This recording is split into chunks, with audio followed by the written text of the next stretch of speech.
Jumping on the bandwagon today is Mr. Bally Cheema. He's just recently launched his own podcast called Lift Your Life.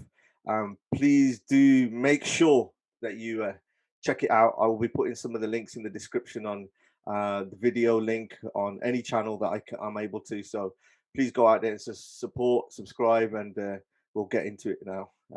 Bally, can you hear me okay from there, mate? Yeah, I can hear you, mate. I can hear you. How you doing, Ricky? Okay? Yeah. How are you? Not bad, mate. Not bad. It's really a strange environment to do this with me and you outside a pub. Yeah. Well, yeah, I think the last time we actually physically met, we were actually out of the country as well, weren't we? Yeah, it was abroad. It was a good, interesting holiday. So just for those people who are kind of trying to work out what's going on here, so me and Bally are good friends. We've got a very big circle of friends, and Bally is definitely one of the key members in that crew.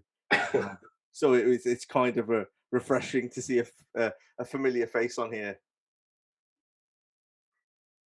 So no, good to see you, Rick. Always a pleasure. Hopefully we can meet up in a pub soon. A couple of weeks' time, mate. Yeah. So how's your podcast going? Not bad. I'm completely new to it. So it's just a case of, I thought to myself, right, I need to get the message out around mental health. And I had all these different various ideas. And I thought, somebody goes to me, actually, it was a cousin of mine that said to me, because I released my own story. And a cousin of mine goes to me, he goes, your YouTube interview was really good, where I spoke about my story. But he goes, it was very difficult for him to sit down and spend an hour and actually watch a YouTube video. Bit madness. So he was like, it would have been better if there was audio available as well. And then the light bulb moment went off. And then I think I spoke to you about it actually. And then and then before you know it, I'm doing a podcast. Yeah, it is one of those things. I think like we did chat about it, and I think I was going through my own headache even at that point, where I was like 18 months behind from when this was supposed to kind of start, and then just one thing after another, and then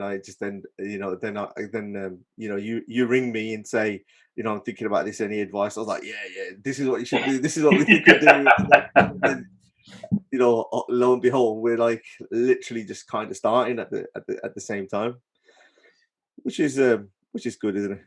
Yeah, exactly. And with my podcast, it's mainly really talking to people who have suffered some kind of adversity in their life. So I haven't strictly said it's just a mental health podcast. It's because I think it's important for people to understand that loads of people go through some kind of adversity and they'll have downtime and when they're feeling not too great and so on and so forth. And that could be potentially a mental health issue. But the whole thing around mental health is what I've learned over the last probably couple of months when I've been trying to speak to people about it. They sort of back away from the situation, mainly blokes. When you turn around and mention the word mental health, it's sort of just like the barrier comes up, and they just think. Well, prime example, I spoke to someone about it, and they were like, "Oh, well, I've never suffered with mental health because I've never been so down where I want to commit suicide." But I was like, that's not the point, as in, yes, that is an aspect of it, but that doesn't mean mental health doesn't mean that you are at the point where you want to commit suicide. So I think it's just trying to get that knowledge out, that people understand that you can have mental health issues and you can suffer with your mental health, but it doesn't have to mean that it's going to be that extreme. Like me personally, it wasn't that extreme when I dealt with it, thankfully. So like we're in the same circle of friends, and we obviously know each other. When you mentioned your story, I was completely taken aback, by it, because I thought, I know this guy. There's no indication. It's probably the common story where, like, I never saw any of the signs. He was always okay. There was nothing like this. So just for those people who kind of new to your story, take us back to your relationship with mental health and ultimately how it ended up being a podcast. Yeah, I think, well, my story is I'm a powerlifter, so I've been powerlifting for many, many years. And basically, while I was powerlifting, I won 2 world titles. I was at quite an elite level. I'm quite proud to announce that everything that I'd done, it was all drug free. So no steroid abuse or anything like that. I'm completely drug free. Um, so yeah, I'd done that from a young age, and what happened then was I got married. That wasn't the indication why my mental health issues started. My wife will kill me if she hears me say that. But basically, yeah, I had an injury, and that injury caused me effectively I couldn't do anything. So I was it was such a struggle. I had to wait for my wife to get back um, for me to actually do anything, and I wasn't used to that, and that really affected me, and that's what really sort of started off the demise with my mental health. Prior to that, I was having sort of confidence issues because I'd stopped powerlifting and I was focusing more on married life. I was focusing on, parties, going on holiday and stuff like that. So I wasn't really concentrating on, powerlifting as such. But I think because it played such a big aspect in my life, I didn't realize that it was actually eating away at me and it was actually affecting me mentally. But then it sort of come to a head when I had this injury, but I was actually making a comeback to powerlifting because I sort of thought I'll make a comeback and I'll be in a good place again. But I was sort of just jumping from one thing to another all the time. But I eventually decided that I was going to start powerlifting again, and I rushed it, and I injured my right shoulder, where basically the tendon come off clean from the bone, which was between the shoulder and the pec, while I was bench pressing. So they had to reattach it. So that meant that I was going to be out for a matter of months, to be honest, with regards to the powerlifting side of things.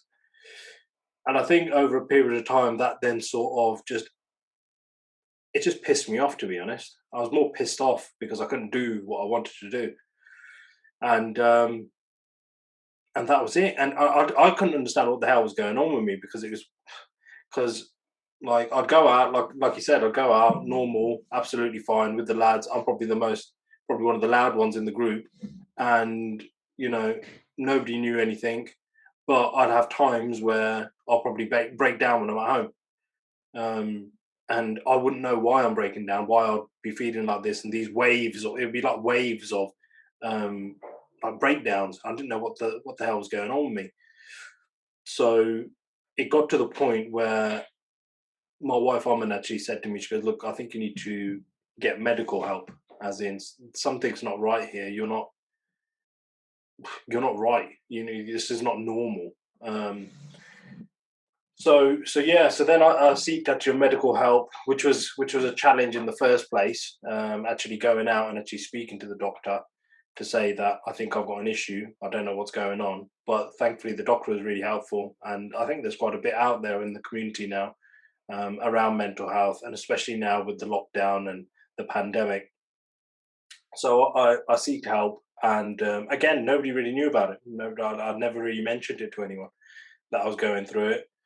Um, the crazy part was I've always been one of the people that people will come to talk to if they're feeling a bit shit, if they're feeling down. So I used to apparently give the greatest of advice, but not actually take it myself. So yeah, that's it really. So then I seeked help. I got some counselling. I had about 6, 7 sessions counselling. I never thought it'd work for me. I just thought, why am I going to talk to someone about my issues and problems, and how's that going to help me in any kind of way? But it did help me quite a bit. And that's it. And to be honest, I came out the other side, and it was basically just a blip in my life when I felt a bit down and a bit shit, to be honest. Um, and then it got to the point where I thought to myself, do you know what? I feel like I can use my platform, especially in the Asian community, especially in our community, and especially for blokes. People have seen the side of me lifting heavy weights and stuff like that.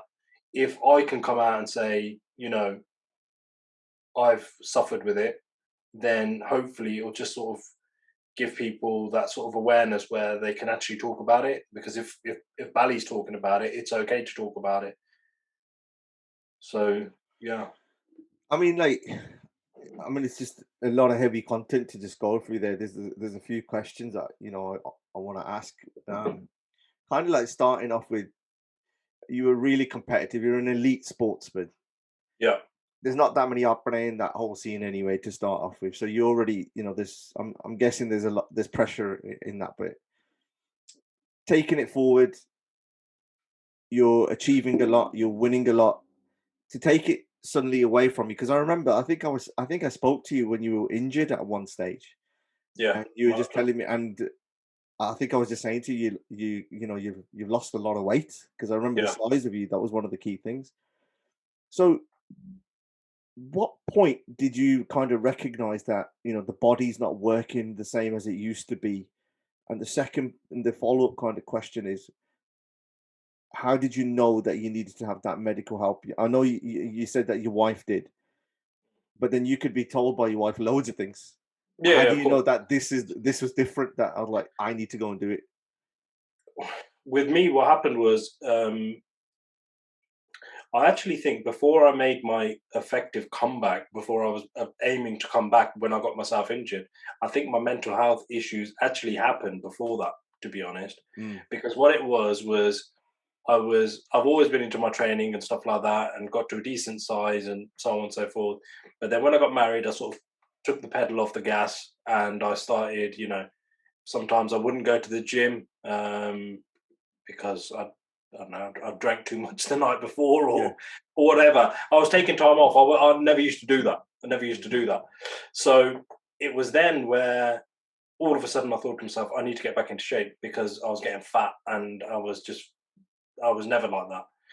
So to be honest, I think that's where it actually triggered, where it actually first started. But the thing was, I was trying, clearly I was suffering with something, but I was trying to find a way out. And I was thinking to myself, right, okay, so you become very spontaneous, and you think to yourself, actually, if I do this, this is going to help me, and I'm going to feel better. I'm going to feel good about myself. If I do this, I'm going to feel good about myself, and I'm going to feel better about it. So I started boxing, and I started boxing training. Yeah, great, this is brilliant. And then I'd be like, no, actually, I think I need to start powerlifting again. So your head's trying to find ways to keep you busy, to keep those sort of demons away effectively. But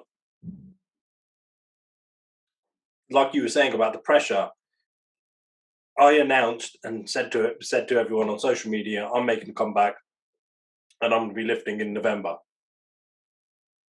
To be honest, I probably shouldn't have done that, because that gave me added pressure, because I just put pressure on myself, even though I was probably going through some issues in the background, which I didn't even know of, but that added pressure to it. So I was going to the gym, and my body wasn't reacting how it should be reacting, because I've been away from it for so long. But I was trying to push it, because I had a point to prove. I felt like I needed to sort of let people know that, I'm not that guy that goes out, goes to parties, drinks loads, has a good time, blah, blah, blah. I'm still got this competitive side to me. I'm still a sportsman, and I can still go and do it. So I put that sort of pressure onto me. And then obviously the injury happened. And then it was, because I couldn't do what I was able to do, it just started affecting me, and it just started eating away at me. But then when it got to answer your question, when it sort of come to a head and I thought, shit, actually I need some help, was, I think this was like the third or fourth time where I sort of broke down, and I couldn't understand what the hell was going on. I keep on reiterating that. I know I keep on reiterating that, but I'm sure people that have been through it will be able to relate. I didn't know what the hell was going on. I was like, what is wrong with me? Is there something, seriously wrong with me? Because surely other people are not going through this. And the thing was, I couldn't actually pinpoint what the issue was. I couldn't pinpoint it. I didn't know what it was. So it was at that point where I thought, right, enough's enough. I can either carry on like this, because I'll be fine for like a month, 2 months, and then I'll have like a downward period. But I'd make excuses for it. I'd think to myself, do you know what? I drank too much over the weekend. I'm just on a downward spiral. Just feel a bit shit because of the booze, antidepressant, blah blah blah blah blah. But I was just making excuses to myself. But really, clearly, there was an issue, and I needed to get it done. But it got to a point where I thought to myself, no, I can't continue like this. I don't want to continue like this. I don't want to live like this either. Where for a couple of months I'm absolutely fine, and then all of a sudden I feel like fucking shit again. So sorry, mind my French. No, it's fine. It's fine. I just so you talk about the pressure that was in there. I know your dad was your trainer at the time. You're spending quite a lot of time. If you're going to be an elite athlete, you're going to be spending a lot of time with your trainer to push you through to that level. Yeah. Did your dad see any indication that, hang on, something's not right here, especially at the time when you were going to do your comeback? He knew, and he said to me, because he's my trainer, he knew, and he said to me, "You're pushing it way too hard. Just calm down. There's a competition coming up in March of the following year. No, Dad, I need to lift this year."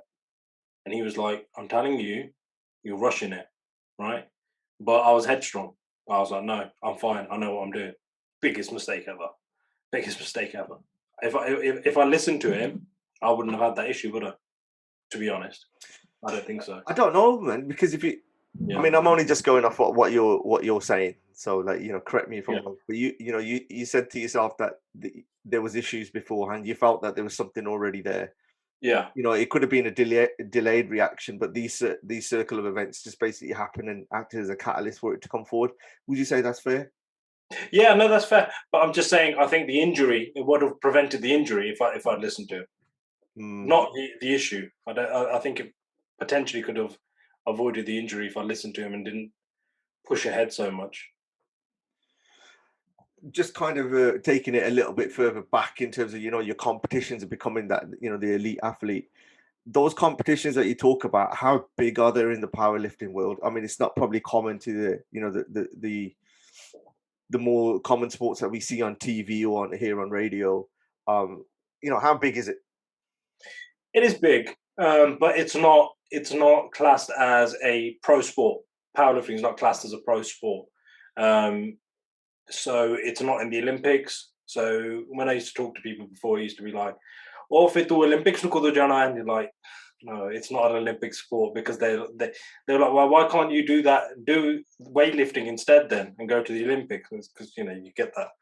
Is that just pure the Desi mentality? Yeah. If you could do this, that means you could pick up a fucking house or something. If you can lift some kind of weight, then why can't you lift the weight in a different kind of way? I don't understand it. Yeah. So so it's not classed as a professional sport, but worldwide it's actually quite big. Especially in America, it's big.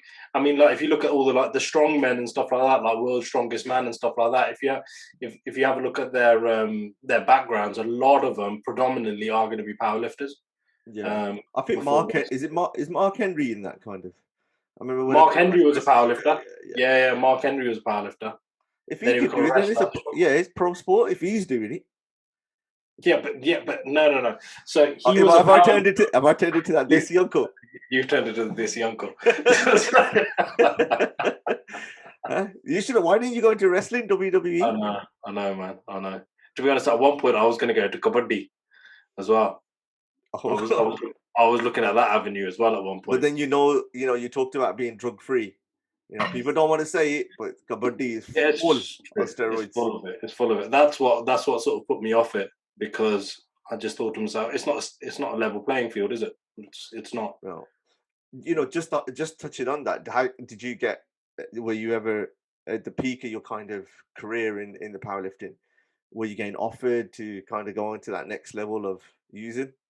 No, because it depends on the people that you're sort of associated with. So, like the federation that I actually live for, there's various different federations that there are in powerlifting. So, the federation is actually British Drug Free Powerlifting Association. Right. So, specifically, it's drug free. So, all those people there. Is it drug free because the test ain't there? it's drug-free because they test you.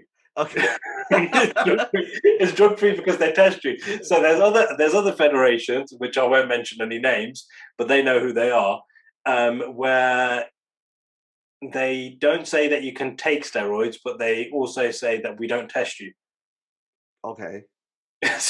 So read between the lines, basically.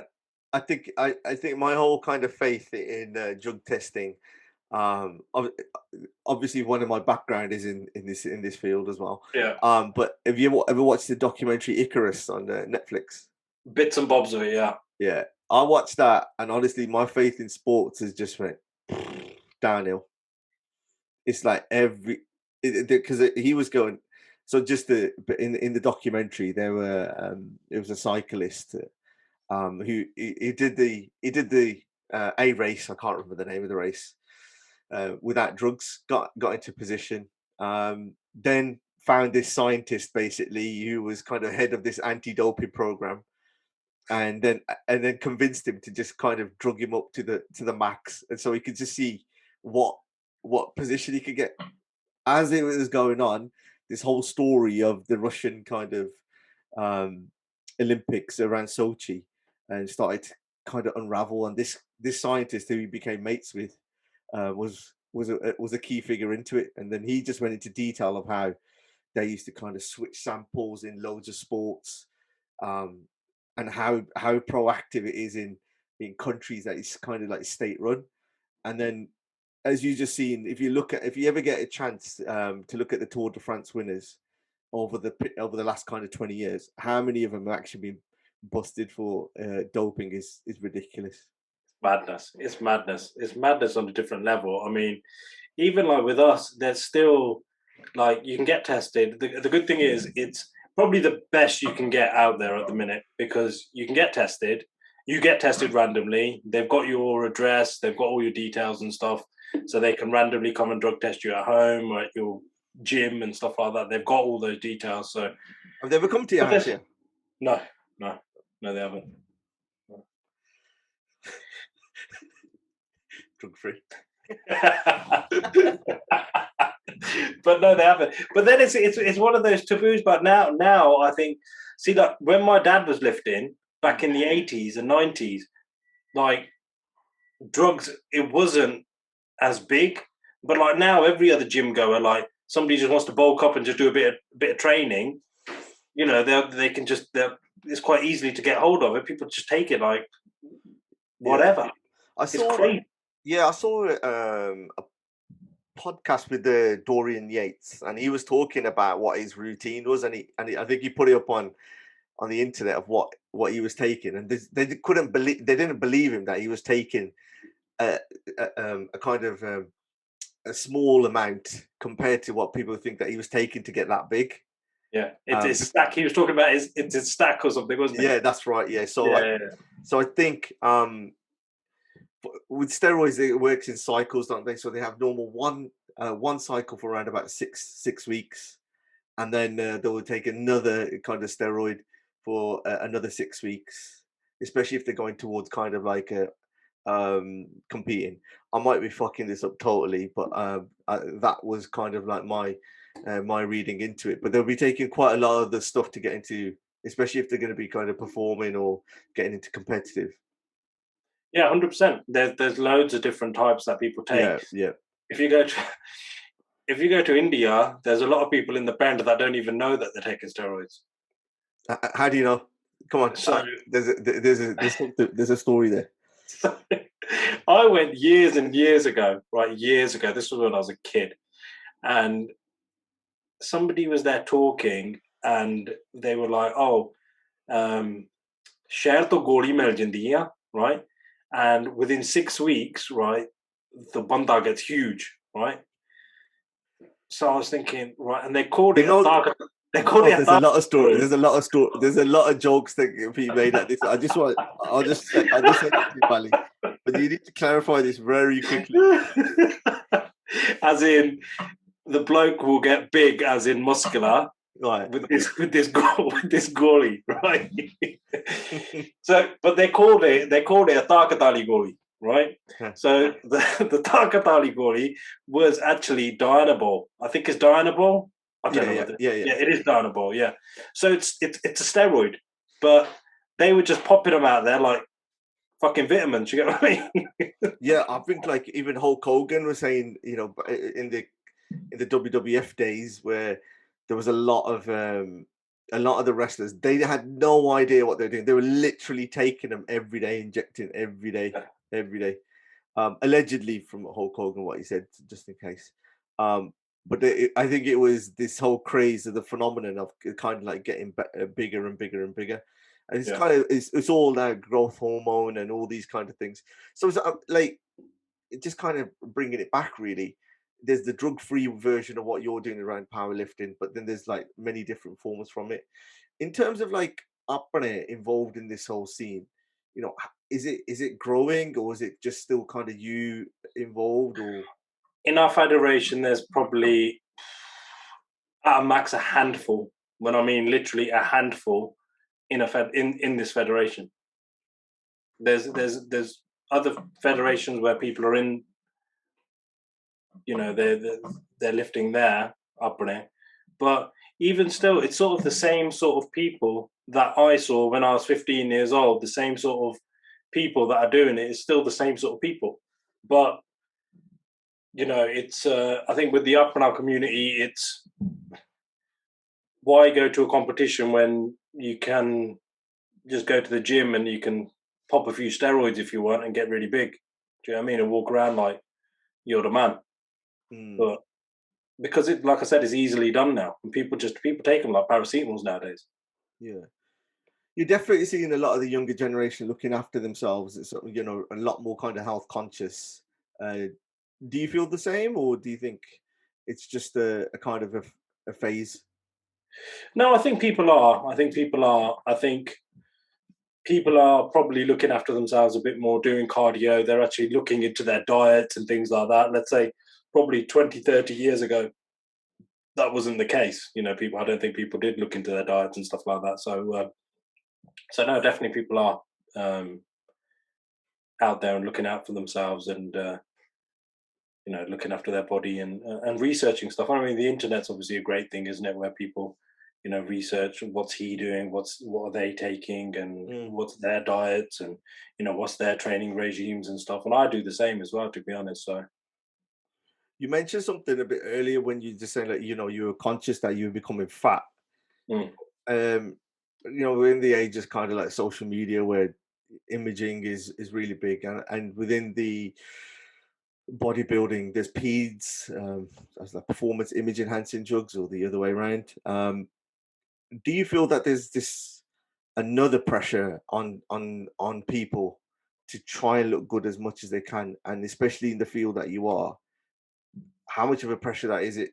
How much pressure is it then to start taking some of these drugs to get bigger and better? So for me, thankfully, it's not too bad because as a powerlifter, you don't have to be body beautiful. So you don't have to be, you know, ripped. That's wicked for this season, isn't it? Yeah, it's wicked for this. That's why there needs to be more dissies joining the powerlifting. Get the unit and that you'll find. Yeah, that's it.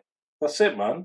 You know, for a powerlifter, it's all about strength. So if you've got a power belly, some people, that's what they call it. They call it a power belly. I'm all right with that. More power to you. There's a few people in our crew that can do that. I won't mention names, but they know exactly who they are. I know exactly who you're talking about. Yeah, there you go. The top of my head as well. Yeah, I think, and going back to my point, you know, it's not everybody that's, you know, taking steroids or whatever to make themselves look good, right? I'm not saying that, but what I'm saying is it's probably more often now where you've got people that are taking steroids and stuff like that because they want to look good. And it's all because of, you know, social media and this, that, the other, and, you know, Snapchat and Instagram, and, you know, you need to look good for that. And so I think that's the downside of things, where people think that's the easy route. Go down that route. Well, you're gonna get trolls on anything as well, ain't you? So even if you think you're doing the right thing and you're putting it out, I mean, even like your podcast, you know, you've partnered up with a few big guests. You've built yourself a profile. There's definitely a momentum in there. How have you dealt with that reaction? It's been all right, to be honest. Thankfully, I haven't had any trolls at the minute. I'm sure I probably will get them at some point, but if they do, then I can't believe that they're actually trolling me when I'm trying to talk about mental health and trying to raise awareness on something like this. Yeah. But if they are, you know what, let them troll. But yeah, I think it does. Initially, I think that was the thing that sort of put me off coming out and talking about my story originally. Yeah. Because when I went through that sort of dark time in my life, I suffered with anxiety quite a bit. And I was just thinking to myself, shit, if I pull this out and people start trolling me and this, is that going to affect me? But I'm in a state now where, to be honest, I don't give a shit. So if you're going to troll me, but I'd rather you come and troll me to my face, because hiding behind a keyboard ain't gonna, I'm gonna make sure it's not going to affect me in any kind of way, because I know at the end of the day, the reason that I'm doing this podcast and the reason that I'm doing all this stuff about mental health, the main goal is to make sure that if there's anybody out there that's suffering, they can open up and they can talk about it. Yeah, definitely. I think, I picked out when we had this conversation, on the phone, a few times, in terms of like how to deal with these kind of things. And I mean, it's quite, sometimes it's a bit easy to say though, Bally, isn't it? It's where like, oh yeah, see, you ain't going to look at this, you ain't going to do that. But all it takes is kind of that one-off comment, and it can do it. It can really, it can play on your mind. But it definitely, it's easier said than done. Definitely, I think if I do start getting them through, it probably will affect me at some point. But you need to just be in that mindset where you sort of think to yourself, do you know what? I know the reason why I'm doing it. I'm doing this for the right reasons. It's not for any monetary value. I'm doing it for the right reasons, to get the word out. So if you're going to troll, crack on. You've obviously, they've clearly got more issues than I bloody had when I was in my dark time. Do you get what I mean? Yeah, no, I get what you mean. And, it's just to echo, obviously, the resilience that you've got, and the strength in terms of like putting, obviously you got the physical strength, and you're building up your mental strength in order to put it out. I think it's one of those stories that need to kind of be mentioned, because everyone's got mental health, good and bad mental health. It will fluctuate around it. So Bally, in terms of like the your competitions level that you were competing at an elite level, where are you now in terms of like your career? So I actually lifted when I came back in 2019, in May 2019. That was a big thing for me, coming back from all that, coming back from injury, coming back from suffering with my mental health. That was big for me, and I competed in just the deadlift, and I pulled up a 250 kilo deadlift, set a new record, West Midlands record. Well done. And thank you, brother. And I qualified for the British, which would have been in March 2020. But then what happened? So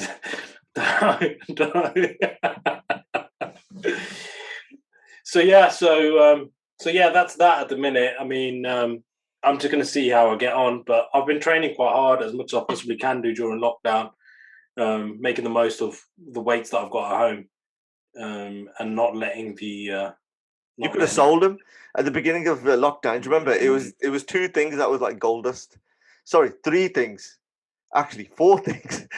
One, everyone started cleaning their PS4 fans. Remember, there was a phase of that.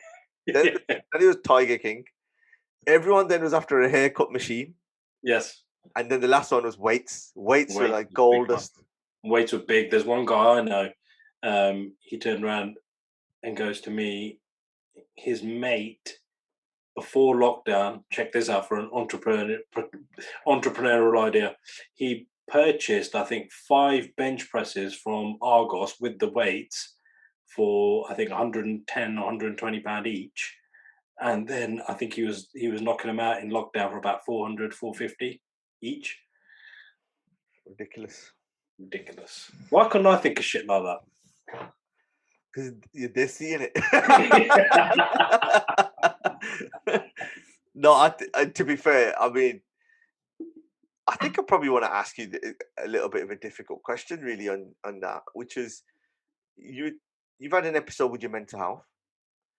We know the lockdown, especially, has been a testing time for a lot of people. How did it affect your mental health, and were you ever worried that there might be a lapse because of the situation? To be honest, I drank more, definitely, if I'm being totally honest, during the lockdown. I think, bella ciao, you think you've got no work and you're sitting at home, and yeah, it's great. But then I think after about a week or so, you think to yourself, shit, this ain't really good, So yeah, I probably drank a bit more, but then because of all the stuff that I've been through, I feel like I can sort of adapt now. So the first couple of months, I thought to myself, do you know what? I'm getting a bit lazy again. I'm getting a bit out of control again now. This ain't right. So then I knocked the booze on the head, and I went vegan for about a month. And just like another mate of ours. Well, another mate of ours, I think he takes it to a different level. I've heard about snake diets and all sorts, but we'll leave that for another day. Yeah. So I went vegan for a month, and I felt good, I actually felt really good. And that was it. And then before you know it, was the summer and things started opening up again. So it wasn't too bad. I think. Is vegan good for powerlifting and to get that? I mean, because there's a few documentaries, there's a few schools of thought thinking. Yeah, I think people are about it. To be honest, I had a lot more energy. That's interesting. I had a lot more energy. I was a lot more alert. I had a lot more energy. I did, to be honest, compared to just eating. About that. What about intermittent fasting? Good. I've tried that. Intermittent fasting's good. Doing the whole, the cycles, isn't it? The 8-hour window of eating and stuff. So I thought to myself, again, I was sort of a bit all over the place, because I was thinking, what the hell am I going to do now? Because I can't powerlift because I'm at home. But I don't want to lose too much weight either. But then I could see my dad's coming out a bit, and then I just thought, right, okay, just try and lose a bit of body fat as much as I can, and then focus on getting back in the gym again in the summer. If you made the mixed grill diet and it showed that you could still have your power, you patented it, you'll be earning more than that guy selling 450 benches. So in terms of your situation now, are you still training? Are you still able to training? Is the goal still the British? Well, the goals are my goals have probably slightly changed a bit now, because I've had more time to recover. So potentially, my dad probably won't like hearing this. Potentially, I might actually come back to full powerlifting, so squat, bench, deadlift. To be honest, so maybe even beginning of next year or end of this year, depending on how things go. So I'm ready, man. I'm raring to go, to be honest. And your injuries, you talked about, it was just ripped off. I did see it. I did see a video where somebody actually had that injury, and they record. Yeah. I think 50 Cent might have put it up on his Insta or something. I can't remember. And you could just see the muscle tearing. It's a very common. It's very common, injury, isn't it? Yeah, mine was a. Pectoral. But it wasn't even it was basically the tendon had come off clean off the bone. So the shoulder and the pec has got one of the tendons has come off clean off the bone. So that the op they did on it was to reattach it back again. Because what they said to me was, if I didn't get that operation done, because to be honest, about a week later I was fine. It didn't bother me. I wasn't even hurting, nothing. But they go, if you leave it how it is, the body's so clever, it will just attach to somewhere else, to somewhere around that area. And then he goes, you might even struggle picking up a shopping bag. So I was like, I can't be dealing with that. So that's why I got the operation done. But yeah, no, it's fine, to be honest. Touch wood, I've not had any issues. Even on bench press and everything, it feels good. You're talking about your experiences, and around mental health. How's that made you feel? I tell you the truth, I feel on cloud nine. I feel like I've got a new lease of life, because I feel that when I'm getting messages through, I feel I'm actually doing something, making a difference. And there was something missing in my life, because I was thinking to myself, I always wanted to do something, but I've never actually known what my calling card was effectively. Yeah. And I feel like this is my calling card, because the love and the messages I'm getting from people saying how much of an impact it's made on them already. And I've been doing it since probably the beginning of the year. That's sort of, but that's made my mood and everything feel good as well. I feel good about myself as well when I know that I'm helping people. I've always liked, Rick, helping people if I can, in any kind of way. Like I said before, people will pick up the phone to me or meet me or whatever, any issues they've got, they'll talk to me, and I'll always try and find a solution. But I never took the advice myself. But yeah. I think it's some of the hardest thing is, like, especially if you're in that kind of line of work, is where you're trying to give out advice, and the hardest thing is actually doing it yourself. I think you just go through experiences, learning about what you've done, and then, actually talking is easy in it. Talking is cheap in it. You can just say, just stop, just do this side of it. But I think it's kind of where you're able to give your experience and tell somebody, oh, look, this is what I went through. Then you give them a choice, and it's a choice whether they want to do it, or it's a choice that whether they want to kind of ignore it respectfully. A lot of the times when you're giving advice from that side. So when you were looking at these gaps, when you were looking at seeking for help and looking for like mental health, those organizations.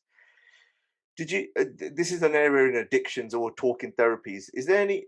Did you find there was a gap in the service for apnea, especially apnea lads? The problem with apnea lads is we've got WhatsApp groups, yeah? Yeah. Apnea lads are notorious for WhatsApp groups, right? Everyone loves a WhatsApp group, yeah? But the thing is nobody has got the confidence to turn around and say, do you know what? I don't feel too good. This is really bugging me. It's that whole ego thing, isn't it? I think it's that ego thing. And who was it? I saw something. I think it's that rugby player. I forgot his name now. And he was like, prime example is if there's a girls group and one of the girls sent a message and said, you know what, girls, I feel a bit shit. My husband's been an arsehole to me. And blah. They'd be there. They're supportive. They're there. But with blokes, it's different. I don't know what it is. It's just completely different. And especially with upbringing. But then if you look at it, I don't know the exact figures, but if you look at the figures of men's suicide as a whole, if you look at the upbringing community, if you break it down to that, I'm sure you're probably aware of it, Rick, with everything that you do. It's scary, isn't it? Yeah, it is one of the higher demographics when I look back in it. I haven't seen the figures for a while, but even then it was starting like young Asian males are one of the biggest sort of higher demographics who actually suffer from suicide in that way. But I think in terms of those conversations, even with family, I mean, like I'm guilty of it, exactly what you just said in terms of WhatsApp group. So in terms of like, look, there'll be a lot of lads who are going to be listening in at some stage into this podcast. What could have we done? I'm saying we as a collective, we as upper lads, saying making your experience a bit easier. It's a difficult question, because I don't think anything what you could have done would have made my experience any easier, if I'm being totally honest, because that is my mindset at that point is like the majority of lads, where we do not talk. Once the word mental health, or I don't feel too good, or I'm stressed, or I'm feeling a bit down or depressed, the barriers come up and the conversation changes. So I don't think, even if I think my own ego wouldn't have allowed me to sort of open up and say anything. But thinking about it now, maybe if it was a point that on a one-to-one basis, somebody turned around and said, Bally, are you okay? But are you really okay? Like, is everything okay? Are you sure, this won't go anywhere? You can talk to me about it. Maybe that one going that extra bit there, maybe that might have allowed me to sort of open up and say, do you know what, actually, Rick, yeah, I don't feel too good, man. So actually asking that extra okay might have been that key bit to a safe environment, isn't it? So you just explained that you're creating a safe environment, asking that extra okay, that might have been a little bit of a trigger. But I think some of the things, something you said earlier as well, which was around you were kind of self-medicating with alcohol at that point. How did that start becoming an issue? Was it linked to? No. I mean, to be honest with me, I've always. I'm not trying to find connections. I'm just saying No. just from your No. I get behaviors that. or what you said. Yeah. No, I get that. To be honest, with the drink, it wasn't a case of I was drinking daily. I've always kept it to predominantly. I'll keep it to Monday to Friday. I don't drink. I train Monday to Friday. Yeah. And even when I was in that downward period, Monday to Friday, I wouldn't drink. I'd drink on the weekend, but maybe I'd probably have a couple of more on a Saturday and a couple more on a Sunday compared to what I'd normally have. But that wasn't because I was using that as a medication in any kind of way of, because I'm feeling down and depressed. But the only link that I would say was because of the alcohol, I was using that as an excuse on, let's say, the Monday or the Tuesday when I'm feeling down. Oh, it must have been because I had a big session on the weekend. Yeah. That's the only link that I would probably say there. It wasn't a case that it was the excuse then, yeah? Yeah, it was the excuse. It was the excuse. I was using that as an excuse where I was thinking, oh, do you know what? I had a bit too much to drink on Saturday, Sunday. Alcohol's a depressant, and that's probably why I'm feeling so down. But I was using that as an excuse. And then every time if I had those breakdowns, I'd sort of say to my wife, oh, it's probably because of the alcohol, probably because I drank too much over the weekend. That's why I'm feeling down like this. Do you think you'll take this momentum forward and into some kind of a campaign or something along those lines where, targeting especially young Asian males? I'm talking about that WhatsApp demographic that you were talking about. I don't know, Rick. To be honest, I'm open to doing anything I possibly can do to help. Anything I can do to help. That's all. I didn't really think about, even when I thought about I'm gonna come out and talk about my story. I didn't think about podcasts. I didn't think about YouTube channels. I didn't think about anything. I just thought, you know what, I'm gonna come out with my story some way or another, so people know that it's okay not to be okay, and it's okay for people to discuss it. If somebody like me, who's a powerlifter, is coming out and saying, yeah, I went through a bit of a shit time. To be honest, one person that did give me a lot of motivation in doing that is Tyson Fury. Yeah. I think his story was so inspiring, and that inspired a lot of people, I think, to sort of just come out and say, do you know what? Wow, this guy, the world heavyweight champion of the world, he suffered with it, and he suffered with it bad. And he openly talks about it. He's openly discussed it. So I'm not comparing myself to Tyson Fury, but what I'm saying is if there's somebody like that can talk about it, then I'm just hoping that me talking about it sort of helps someone.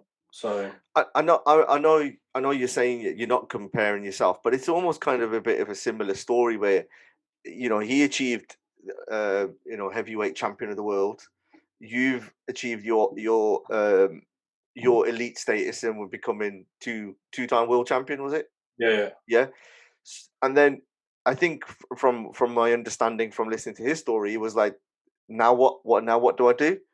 And then he just went into this kind of snowball effect and, progressively kind of drink and drug abuse, and then get into a Ferrari really, and going over 100 miles per hour, basically heading off a bridge or towards a wall, and then getting that moment. So I know it's not exactly the same, but you reach your pinnacle, you're in that stage, you get that injury, and then then you're trying to fight your way to get back to the top. So I think, you know, the story of a comeback is almost like a Rocky comeback, isn't it? Yeah. You know, to come around. I know, and loads of Apple love the Rocky story. Everyone loves Rocky, man. Even all the auntie and uncles love Rocky, man. Who doesn't love Rocky? As soon as you start hearing that music, everyone's going to start doing press up straight away. I can't play the music on here just in case I get done in it. So, but no, you got a point there, Rick. To be honest, and I think even with everything you do with the whole.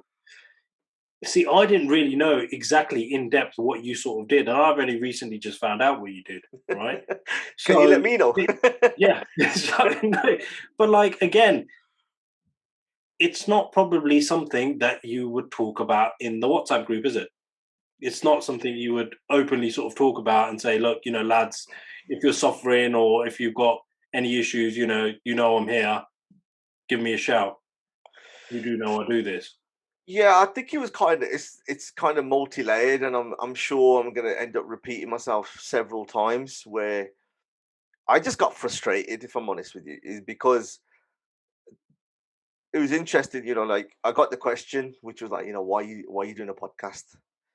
And I actually just turned around and said, I was like, this year has allowed me to kind of reflect on myself. I had my gallbladder removed out a few months back, and it's really changed the way that I was able to kind of function for a short while. And you know, I've always got into this podcasting and talking kind of thing, and I always wanted to do it.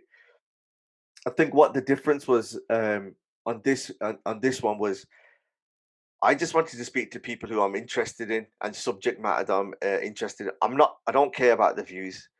I don't care if one person looks at it. I don't care. It's 100 people.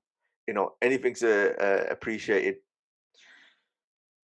But I got to, when I was talking about addictions and I got into this field, I actually got into this field because one of my mates was smoking weed quite a lot when I used to live in Handsworth. And I come out of uni, I got a job, and then I saw this job to be like a drug referral worker in the police.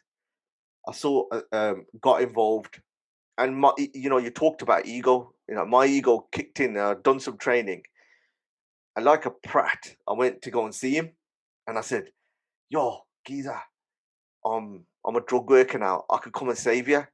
And I'll never ever forget. There was like 5 or 6 lads that he was with, and he laughed in my face. And it was at that moment is where I thought I got such an ego where I'm going around thinking I can save people. He wasn't ready, or he didn't want to. And that was a really humbling experience, really, because I had to kind of process it and digest it to thinking that I was like, you know, when you're younger, you think you're special, you got all this strength, and you think you can save the world. And I got to a point where I was like, I don't think I was able to, you know, in my own head. So I was literally going on to kind of like Brit Asia TV, going on all these places. And I started to notice when I was like more active on social media, I was getting a lot of, you know, I had a bit of a following. People would like, especially if it was non-related to drugs, it was more like Bhangra, Man United, anything, you know, jokes or something. But anytime it was some of a serious matter, it used to just get washed over. You know how it is in WhatsApp or on Twitter, especially. Someone puts up something serious, then another person just puts something else, then all of a sudden it just gets lost in the messages. And then I'll be honest, I got to a point where I was absolutely sick and tired of it because I was constantly getting phone calls about situations which were really negative situations. You know, people's families being destroyed, marriages being destroyed, relationships being destroyed with parents and children, loads of it. And there was only so much negativity that I could take. You know, I was like, I could just feel my own shoulder slumping. It was having an effect on me in some ways, and I was using other stuff to kind of distract myself. And then I got to a point where I was like, I needed a bit of time out. I took a time out, and luckily, you know, we got a good bunch of mates around us, and I never felt the need to go and say to them, "Look, oh, this is what it is." I think people just knowing it, they'll say, "Listen, let's just go out for a drink. Let's go and do foot golf. Let's go and do snooker. Let's go and do this." You know, got a good bunch of lads. And I think they've all played their part. My family, all played their part. Got a good relationship with every. I try and keep a good relationship. But then you'd always constantly get a story coming back, and it used to kind of like re-trigger it off again. And then it's only, as you become a parent, it changes you. It changes you in terms of saying, like, where you can't take that pressure on anymore. That headspace that used to get occupied, I need to give that to my kids. I need to do that to my family. Those are the key things that to do it. So it's just a piece of advice out there. If people are, are helping, people are talking around, you need to look after your own journey as well at the same time. Like listen to them, help us where you can, but also look at look after yourself. We got introduced to something called clinical supervision, which is where we were able to go and have some supervision about any difficult cases we were dealing with at work. And I think that's missing now, where you can't, that was acting like that bit of the counseling thing that you were talking about, a bit of the therapy. So a long way around coming to this from the start to beginning. It's really important that you gotta look after yourself, because it does get you down. It does bring you down. A lot of negativity around there. They're not happy stories. Very rarely are you going to get like a happy story, and very rarely do you see from the start where you've helped someone to where they become clean or they've moved on with their life, because they don't really want to go back again. And that's the bit around about ego, which is just learning about it. Now I'm talking about ego where we've got our own podcasts. The irony. But I think there's just still a bit of reasoning and a bit of thinking around it. It's not about the irony of we're not saviors and this is not the ego. It's just the experience and the story. So even if I stop in a few months' time, it's just an opportunity really to kind of put what you've learned, speak with good people, and learn as well at the same time. Because I think Hijab said it actually in the first episode, like, if you kind of stop growing, you're almost dead. You need to be kind of always moving forward. It's coming outside of your comfort zone, isn't it? I mean, being in the sort of, I done a video about a month or so back on Instagram. The most fucking awkwardest thing I've ever done, with a camera pointing to me and, talking about men's mental health. But again, I thought to myself, do you know what? Drop your ego, right? If you want to talk about it, I just got up and I thought, you know what? I need to get this off my chest. I need to talk about this. And I've done this video. And, loads of people got loads of messages, this, that, the other, of support, which was really good. But again, it's something I'm growing, as in I'm doing things that are outside of my comfort zone. I'm not used to doing that. And even still, like, sometimes you've got people on Instagram that, like, they're posting daily, like they're doing this, they're doing that, and they're talking to, hello Instagrammers, this and the other. I'm still, I'm still a bit skeptical with that, because it's just not something I'm very comfortable with. But I'm getting there, and I feel good once I do it. But you're right, you need to think what's right for you, and you need to have that sort of balance. I think when I first started doing this at the beginning of the year, I sort of let it sort of take over my life a little bit. And I remember, I think I mentioned it to you, didn't I? I turned around and said, this is driving me nuts. Yeah. Trying to get all this done, and, how should this should be done, and how should I introduce people? It's the most stupidest thing. And then I think it was only a couple of days ago when I said to you, listen, I don't think you'll mind me saying this, but when your first podcast, you were sort of like fretting, thinking, oh shit, I don't know whether this is going to come out right. I don't know how it's going to happen, this thing. And I said to you, listen, think about what I said. And the thing I said was, remember the reason you're doing it. Yeah. And the reason you're doing it is, like you've already mentioned already, you don't care if one person listened to it, but the whole point of it is that you're learning and you're talking to different people, and that's something you want to do. Yeah.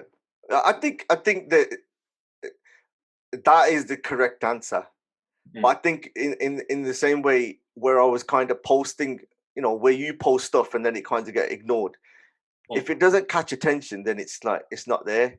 So like this cup here is going to be here for permanent, probably in all of them. It's nothing there. Have you actually poured a drink in there, or is that just there permanently? This is almost been like a good luck charm where it was mentioned on the first one, and I've just kind of left it there. I do wash it before anyone gets anything, but it is empty. There's nothing in there. But I just, it was interesting because another mate of mine, he was turning around. He goes, look, whatever you're gonna do in it, you got to do it properly. So where I was where I was just trying to get it right. So if I get it right from the beginning, because this is all new learning. We've been phoning each other, trying to work out these links and everything that for 5 times a day, calling each other to get to that bit. But I just thought if I could start it right in that way, then I just keep it going. Then hopefully, then like it is still that. It's still the way of the world where you've got to try and you've got to put it out on the right bits. If you've done everything in your power to just try and do the best, like I'm content now. I've tried everything now. I don't care. Like I said, I don't care what it is. It's just I'll just put it in a format, and hopefully, if somebody wants to listen to it, great. If not, I ain't bothered. It's good on them. And learning, it's learning, and you're growing. It's as simple as that. Yeah. It is learning new skills. I think that's vital, because even with the kids, what they're learning now at school, like coding, and they're learning all this kind of editing. It really shits me up. I listen, like my daughter, she pulled out some homework. I swear to God, I was at the point where I forgot what fractions. I forgot all of this. And I look back and I just think, thank God I got my GCSE. I don't need to worry about that. But then you still got to worry about it, because you've got to try and, you as parents, you are kind of the heroes, in it. They look at it. Mm. So on one side, I'm like, yeah, you do this. And then secretly I'm on Google, like looking at how to do this thing. Thank God for Google. Yeah. And then you come back and say, this is how you do it. So you got to constantly, I don't think you can relax anymore, Bally. I think you definitely can't, because as technology is going, the other thing, so the other way that I'm thinking about it now, to be honest, now with this podcasting and stuff that I'm doing now, it's keeping me busy, but keeping me busy in a good way. Yeah. So rather than having that routine of, okay, it's now 10 o'clock, kids are asleep, let's watch a Netflix series. Yeah. Rather than wasting my time on that, which is good as well. Yeah, but that's because you've watched everything and all the new series haven't come out yet. Now, if when lockdown lifts and you're still doing it, then I'll be like, oh, Bally's actually chatting. Right? No. I've had people messaging me saying, "Have you watched this? Have you watched that?" and so on and so forth. And I was like, "No, I haven't. I haven't got the time, bro. All this podcasting." Night Stalker was the one. Night Stalker. That shit me up, man. I could, I'm man enough to kind of admit this, but go on. It was one where I even had to put on, the lights in the plinth in the kitchen. I had to put them on, because I was watching it. You put the kids to sleep, you finished with it, and then I end up watching it, and I watched the first episode.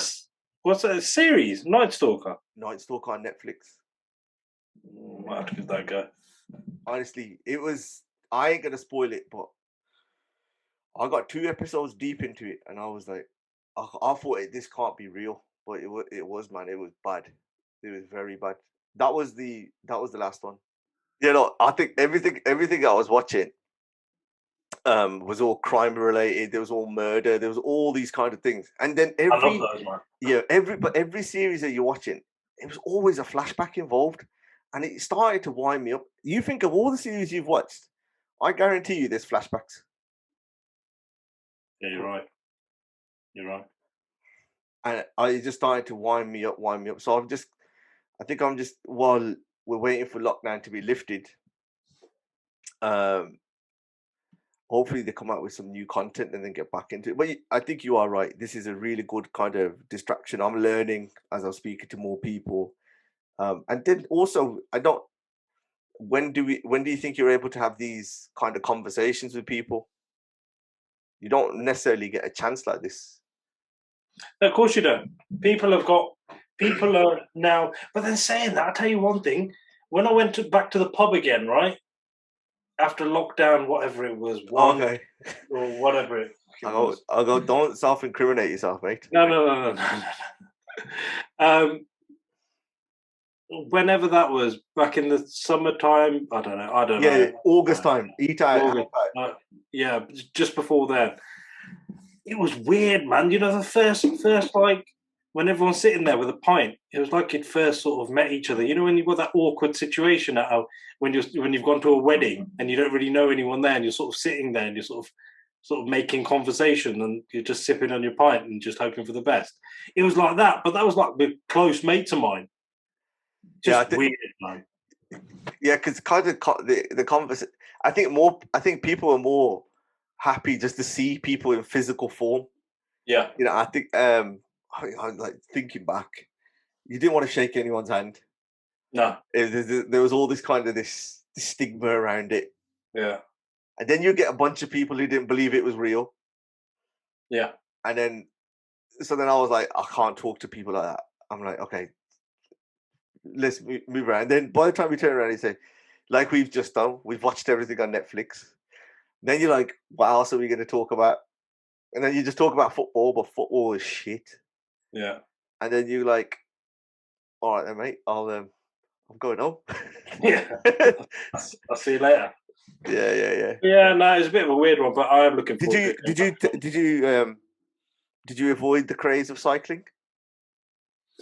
A good friend of mine mentioned cycling. He got the shorts and everything. I don't think he had the full shebang. Like, he looked really good. Yeah. But no, it wasn't for me. The reason was because it affects sort of squatting and stuff. Well, that's the excuse I gave him anyway.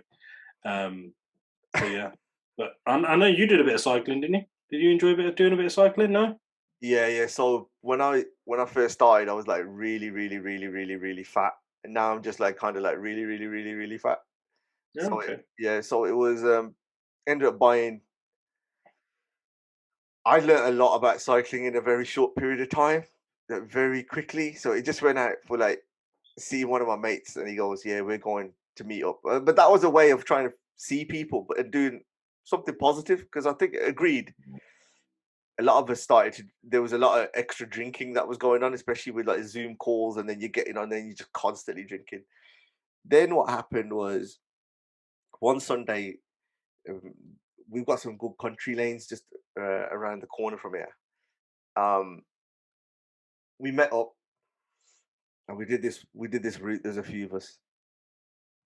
Honest to God, my ass hurt for about 4 or 5 days, and it was embarrassing. To like, when like your kids are laughing at you, and it was bad.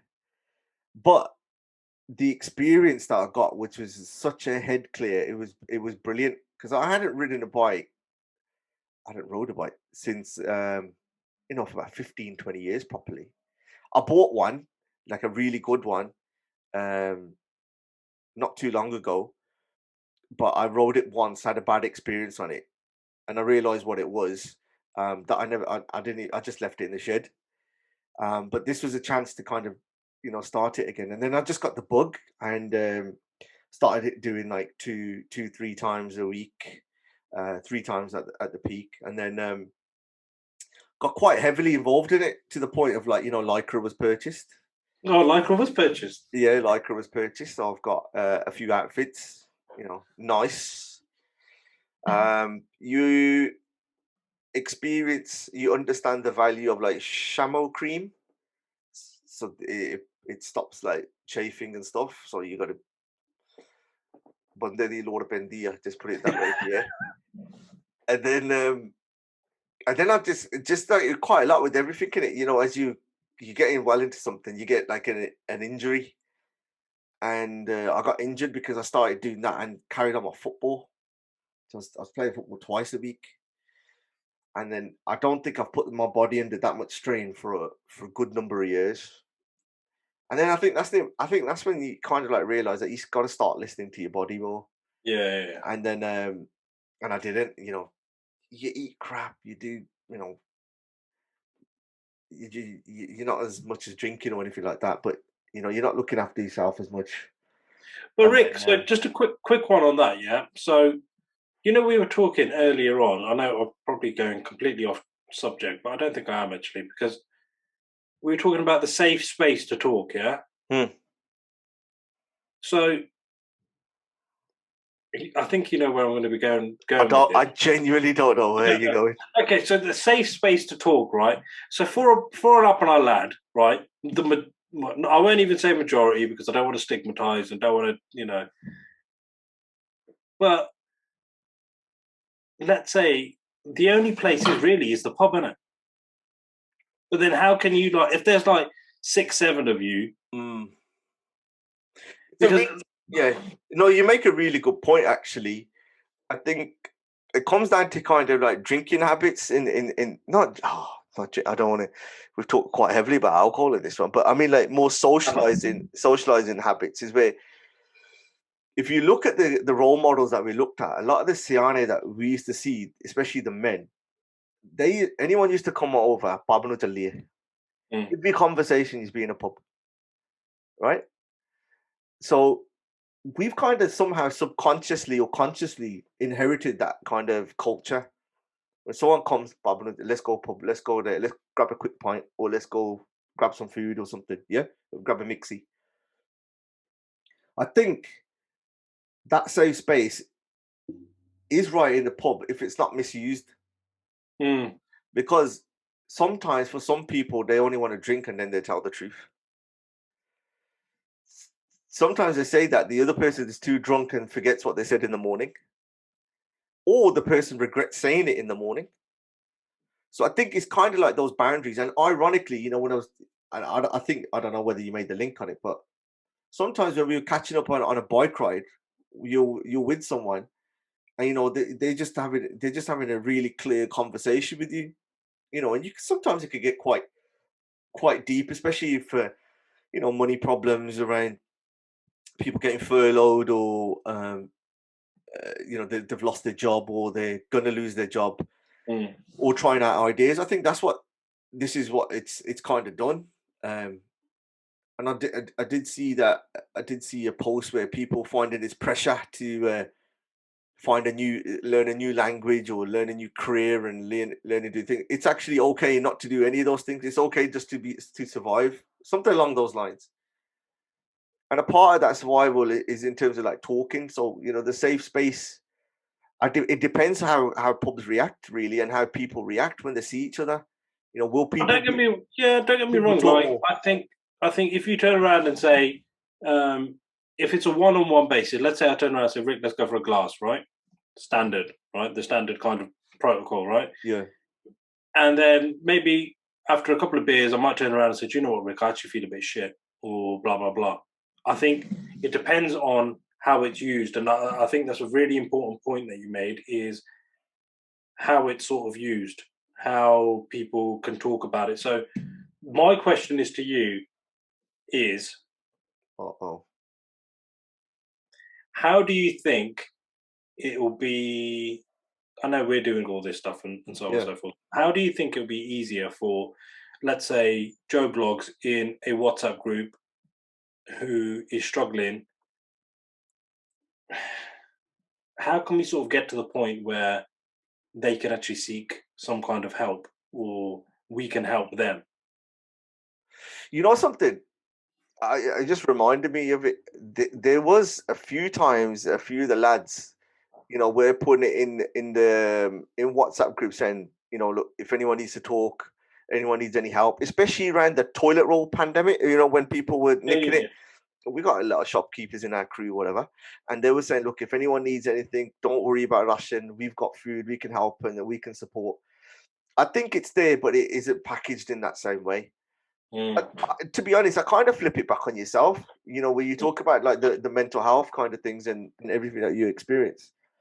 maybe that is the campaign. Maybe there is something there. Someone watching this or listening into this can, contact you and say, look, is in pubs, desi pubs, or is there a way of bringing in a culture where you can actually say, look, I need to have a chat with someone. Is there any help and support visible that you can see to put out? Because we are we are mature enough. I think we are kind of, our generation is getting to a point where, it's not about getting whacked every time, or even if you think about the mixie culture, isn't it? It's like, let's go for a mixie during the week. That is a space, a conversation space. Listen, you have got all the privileges being where you're based with all this. Let's go for a midweek mixie. No, but you need to make the effort, and that's not on me. Leamington is an area that you can. I'm sure there's a few characters like Kaka and Bill who can show you around. Yeah, maybe. Yeah, I don't know. I don't know about a campaign, or you've got an idea there, but I just think people just need to open up. Yeah. People just need to, it's not easy, but come on, man. If we're having some real talk now, come on, man. Look at the figures. In men, if you look at suicide in men, clearly there's an issue there. But one massive point that my uncle made to me going back, I think back end of last year, we were at a funeral, and somebody that I know passed away. It was suicide, right? And so I mentioned it to him. I go, look, they've passed away and it's suicide, right? And he turned around and he goes, oh, Bally Cheema is down. It wasn't like that back in the day. And I said, I think I've mentioned this story quite a few times, but I think it's quite powerful to mention. And I thought he's going to come up with the whole dissy thing. Oh, men were stronger back in the days and this, that, the other. But he didn't come out with that. He said, back in the day, he goes, everyone was on the same playing field. Everyone was working at the same place. They were earning the same money. So there was no ego involved. And people used to talk. Blokes used to talk. They used to go to the pub. They used to probably get whacked or whatever. But they could openly turn around and say, do you know what? I've got an issue. I've got a financial issue, or I've got an issue with one of my kids, or I've got this going on, that going on. And when there's 10 people there, out of those 10 people, you're going to find a solution. And that solution is resolved, done, dusted, bang, done. But now it's that's why I keep on banging on about ego. Now it's completely different. Now it's a case of, if I open up and say that I'm not feeling good, they're going to go and tell somebody else that I'm not feeling good. And then people going to think I'm weak, or I've got financial issues, or I've got issues with my family, and hence the reason why. Do you get what I mean? Yeah. Does that sort of make sense where I'm sort of coming from? Yeah, I think there is a wider piece of work around stigma. And that's why I think that there is, the campaign. I think it's a different campaign. You do hear around about a lot of mental health campaigns, but someone actually targeting our generation, our peers, of around about support, I don't think that's happened. I could be wrong, and apologies if anyone is screaming down or whatever they're watching and saying, no, we do it. I'm sure you got a great. No, there are some really good, like, since I've got into this now, you got Papyrus, you got some of the charities around there. Yeah. You got the Samaritans. Yeah. Turkey, what else? Yeah. Hero Foundation. There's a few. Seek Your Mind. Seek Your Mind. Yeah. There is a few people, a few organizations, even like with Milalunga Seva, they get for basics, get quite heavily involved in stuff. Yeah. Apologies if I'm missing anyone out. But I just think there's a particular angle to come out which might be a little bit different than it has been before. Maybe we've identified it, maybe we haven't. It just probably needs a little bit of clarification. If there is anyone out there, get in touch. Let us know. Let us know what we need to do. Yeah. Bally, so we're coming towards the end now. This is the Bhandwagon. So is there any issues or any bandwagon that you want to jump on happening at the moment that we haven't, that you want to discuss? No, I think it's just a case of, people just need to just open up, talk about it, get as many people as you possibly can to open up and talk about this and get the word out there. Like I said, I've got my my podcast, which is Lift Your Life. So, you know, you're more than welcome to listen to that. And with Lift Your Life, it's not a case that it's as I mentioned at the start, it's not a case that it's all around mental health. It's about, really what I want to get out of it is a feel good factor, because it's a case of the people that I'm interviewing are people that have had some kind of adversity in their life and they've overcome it. So it's sort of more of a motivational thing as well, rather than the whole mental health aspect. But I sort of delve into the kind of darker places that people have been in to try and raise that awareness. So yeah, and then if there's, you can grab me on Instagram, Bally Cheema. So if there's any questions or any kind of things that you think that might help, how we can sort of push this message forward, I'm always open to suggestions. So just drop me a note. And that's it, really. I can't think of anything else in particular, but it's a very important subject. It's a subject that needs to be spoken about, and I think we're getting to the point where people are starting to talk about it and open up about it, but probably not enough. Bally, on that note, I'm going to love you and leave you. Always a pleasure. So we'll definitely do this again soon. And I'll jump on yours and we'll see where we get with that. I beg your pardon. Yeah, actually, I'll cut that out. All right. See you later, mate. Take care. All the best. Bye. All the best. Take it easy.